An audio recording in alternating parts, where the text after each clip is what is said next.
Okay, my name is Mark Saxe. I am the owner of Southwest Stoneworks in Rinconada, New Mexico.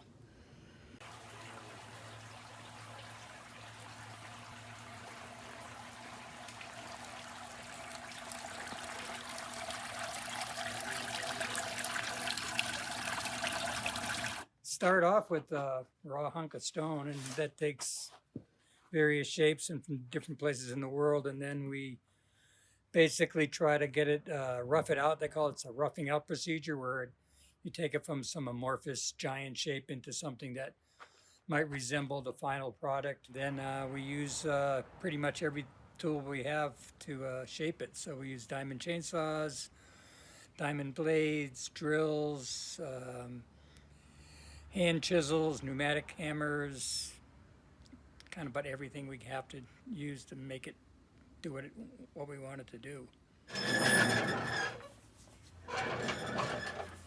So this was a giant column of basalt, and so basically you start off making a lot of saw cuts and drilling, and then you start the texture, and then you start to polish.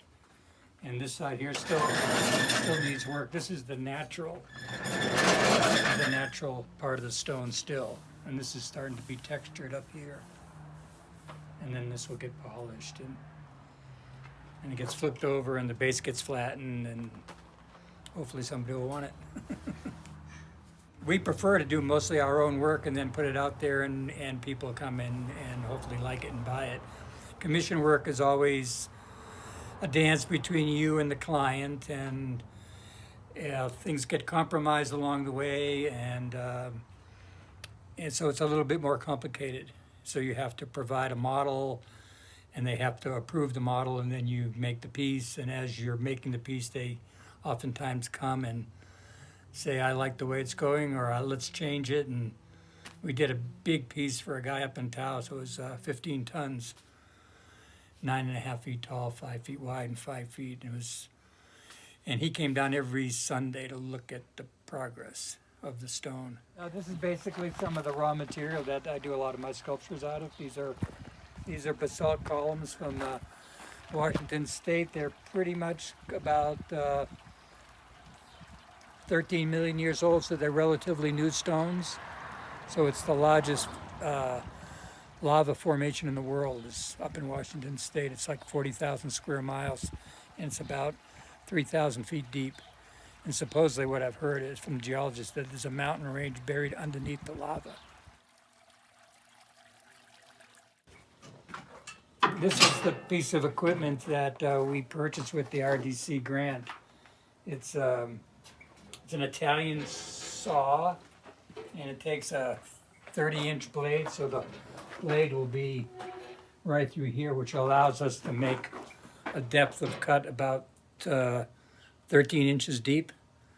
And right now the deepest we can cut is 2 inches. So you could actually put the stone on there and cut right through it, which would save us hours worth of work. I found out about the RDC from our local e-newsletter, the Dixon Town Crier. She said, why don't you give it a try? It's simple. And I said, okay, I'm not really good at things like that, but after I downloaded the application, I realized it was like super simple. Even I could do it. So I think some people, they ask like, why did you pick stone? And I think it's the other way around. Stone picked me just because I think everybody has an instinct for something, instinct for paint or instinct for animals or instinct. It seemed like I had an instinct for stone. As soon as I started working with it, I knew it was a material that I loved. I don't know why that happened, but I never really thought about doing bronze or anything else. It was always just a stone. This is Mark Saxe, and this is the RDC.